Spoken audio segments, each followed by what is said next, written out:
Okay. Hi. Okay. So what I want to do is I want to give you a little picture of what kind of what Dr.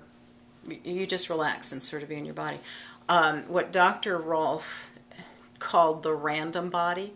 It's that disorganized body that you came in here with the very first time, that's had injuries and accidents and compensations, right? So if we had a perfect, yeah, if I can't, if I can get you to put that in there, okay. So if we had this perfect structure, we have a head, we have a shoulder block, right? If we sort of think like a block wall, we have a midsection, we have our pelvis, and we have our legs, right? So this is just kind of a simple idea, all right? And here we live on a plane that has gravity, and we have this connective tissue called fascia, which is collagen fibers and elastic fibers, and so because we live on a plane with gravity, everything on the planet has to have a vertical center, right? And everything that's accumulated around that. Well, the cool thing about gravity, if it's your friend, is it actually now will push this force inward, and it kind of gives lift. And so you can kind of see that there's space, there's space, there's space, there's space. And so, you know, this is a simple model, but here's to show you what this is a Rolfed body, right? This would be the ideal of a Rolfed body. Okay, looks pretty comfortable, yeah?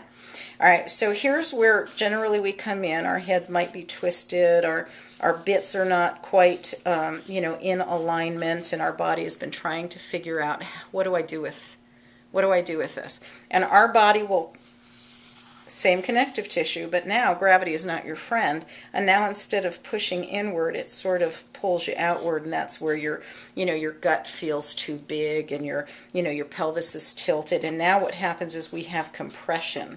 Everything feels squished and squashed down. And so we have strain that holds you up and muscular tension, strain that compensated, strain that compensated, strain that compensated. You don't see anything that looks like a line here. Okay, so this is the unrolfed body, or the random body. And then with rolfing, what we're looking at is we're always aligning your body, and you can go ahead and you can aim that at my face now.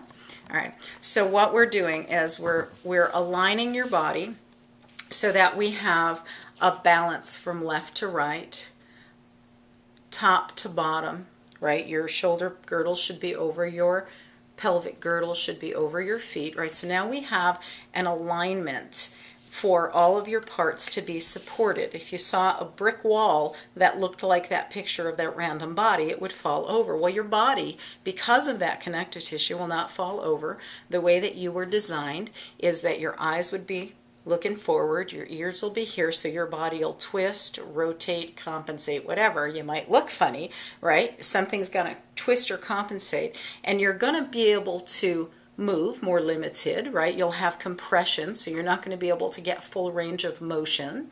You're probably not going to feel really good, because if you sort of think about a hose, the hoses have been crimped in your body, right? So your blood vessels don't have the ability to flow the blood through. The energy, the electrical system of your body becomes thwarted and depressed and doesn't flow the amount of water through. The tissues become dehydrated, and this fascia, which is it's collagen fibers and elastin fibers, loses its elasticity. It becomes rigid, kind of like a dry jello mold. But with the biological heat of my hands, the pressure, the direction, doesn't matter if I use an elbow, doesn't matter if I use my knuckles, doesn't matter if I use my fingers.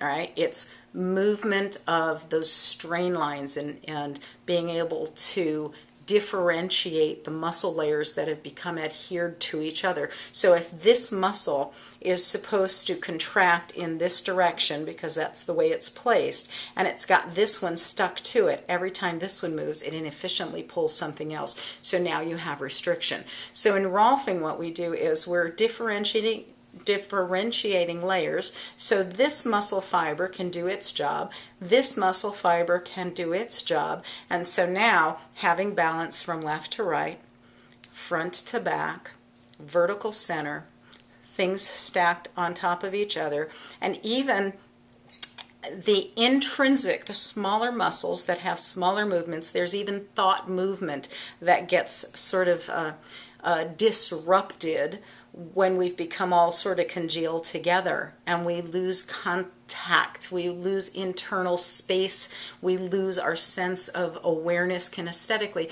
What we're doing is we're alivening and we're awakening and we're doing brain integration to your parts. So when gravity now comes in as that external force, your body has the ease and the ability for things to continue to release and let go. And so sometimes people feel maybe like they did a little bit of exercise, because all of a sudden we're asking muscles that haven't been working to do their job.